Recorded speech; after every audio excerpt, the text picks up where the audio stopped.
It took just 10 years to build a wall 15 feet high and wide enough to drive an articulated lorry for 73 miles across some of the most inhospitable terrain in England.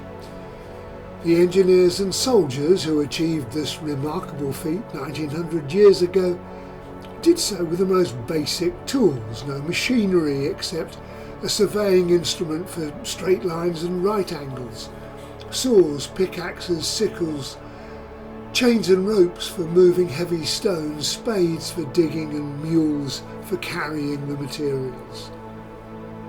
Of course, unlike any other army of the time, the Roman legions included engineers, architects, surveyors and masons. And nearly 2,000 years after that remarkable feat, Hadrian's Wall is now the most important monument of Roman Britain and the best known frontier of the entire Roman Empire. Emperor Hadrian ordered the wall's construction in AD 122 during his visit to Britain. It served as the northwestern frontier of the entire Roman Empire for the next 300 years. Stretching 73 miles, that's 80 Roman miles, the wall extended from Wallsend on the River Tyne in the east to Bowness on Solway in the west. Originally, the plan was for a stone or turf wall with guarded gates every mile and observation towers in between, and a wide, deep ditch ran in front of it. Over time, 14 forts were added along with an earthwork known as the vallum to the south of the wall itself. Now, Segundunum Roman fort, located on modern-day Wallsend, North Tyneside, marks the eastern end of Hadrian's Wall, near the banks of the River Tyne and almost on top of the former Swan Hunter shipyard where the liners Mauretania and Carpathia and HMS Ark Royal were all built, closed now sadly. And it played a crucial role, this fort, in guarding this part of the Roman frontier, housing around 600 Roman soldiers. And today you can see more remains of the fort than the shipyard. There's an extensively excavated Roman fort and you can view it from a 35-metre viewing tower, as well as stroll around the remains of the fort itself. And here too are the remains of a wall linking the fort to the River Tyne and, in the opposite corner, the start of the wall itself. And a reconstruction of this section of the wall gives a clear feel of just how imposing this structure was, towering over a steep-sided ditch and manned by heavily armed professional soldiers. Move westward and Vindolanda, a Roman auxiliary fort located just south of Hadrian's Wall, in fact predates the wall and guarded the Stane Gate, a Roman road connecting the River Tyne and the Solway Firth. The fort is renowned for the Vindolanda tablets, a collection of wooden leaf tablets discovered on site and the oldest surviving handwritten documents in Britain when they were first found.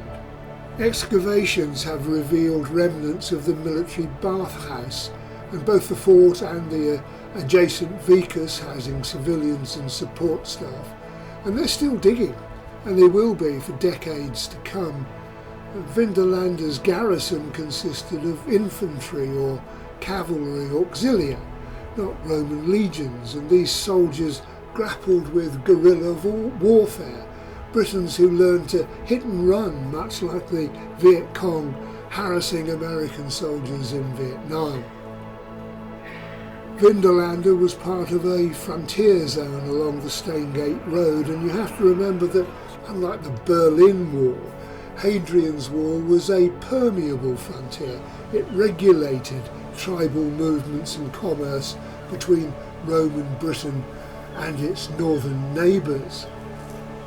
Hadrian's Wall symbolised Roman power. It kept out raiders, marked the edge of empire, although Romans saw it, of course, as the edge of civilization, So small wonder the Victorians of the British Empire constantly drew parallels between their global conquests and the Empire of Rome, and frequently claimed to be bringing civilization to primitive peoples. Well, is that what the Romans did for us? Surely it is. I mean, the Roman Empire by the time of Caesar was an imperial dictatorship with just the pretense of giving a voice to Roman citizens in Rome itself through the popular assemblies which offered occasional votes on law and certain policies. But certainly in the province of Britannia there was no option for native Britons to have a say in their country's affairs short of rebellion. And yet, what about the roads? Watling Street powering through the Midlands and spawning towns, villages and urban life along its length, for instance. What about the towns? Chester, Lincoln, York and of course London are founded on Roman towns and provide the first cities as we now recognise them. What about the plumbing? Public baths, hypercourse for underfloor heating, aqueducts moving water and toilets with a constant flush, all things in which the Brits swiftly lost interest when the empire retreated.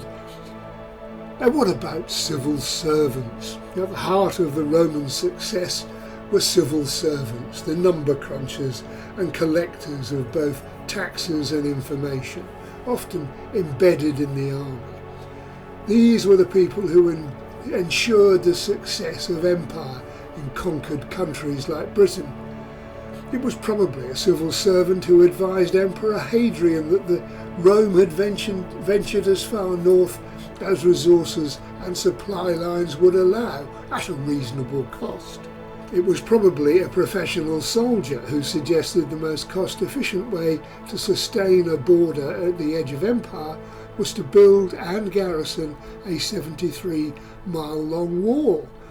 And such calculations are the basis of any successful empire. Of course, it takes a dictator with sufficient intelligence to listen to his professionals and perform his function as emperor, as Hadrian did in AD 122 when he decreed that a wall would mark the northern boundary of empire. He set in motion a 10-year campaign.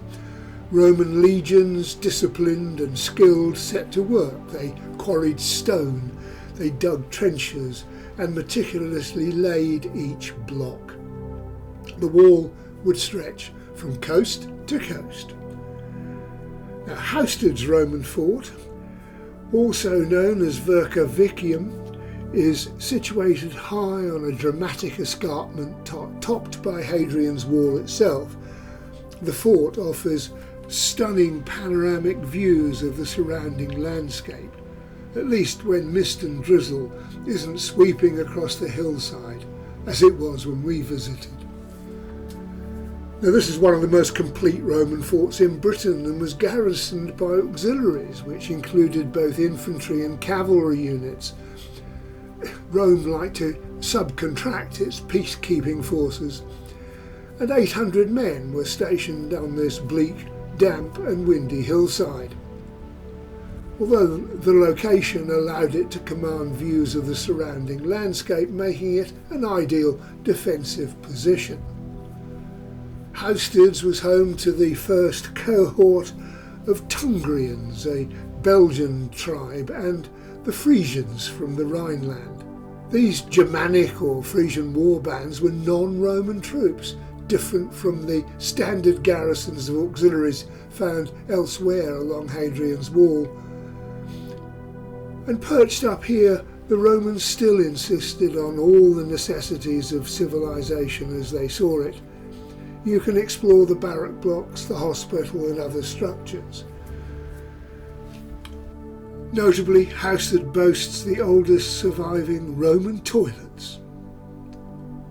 And of course, Hadrian's Wall wasn't just a physical barrier, it was a symbol of Roman power.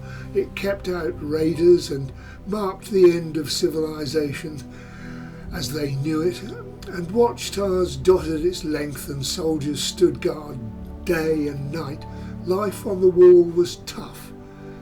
Soldiers endured harsh weather, boredom and occasional skirmishes, but like all soldiers in a foreign land, they also formed bonds, shared stories and dreamed of home.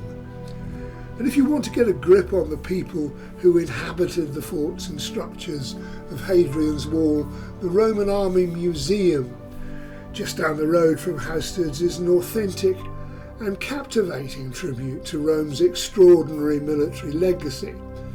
The museum is based on the site of the old Carvoran Roman fort, and here visitors can step into the life of a Roman soldier and experience what it was like on the front line of Emperor Hadrian's formidable British frontier.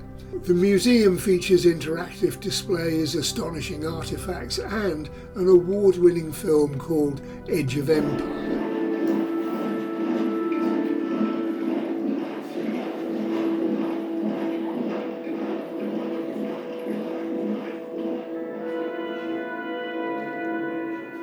Taking on the strengths of other countries as it enveloped them, the Roman Empire spread out over most of the known world, stretching as far as the wild northern island that the Romans called Britannia. And there, on the orders of Emperor Hadrian, a line was drawn in the form of a wall that was to separate his empire from the barbarians beyond its borders.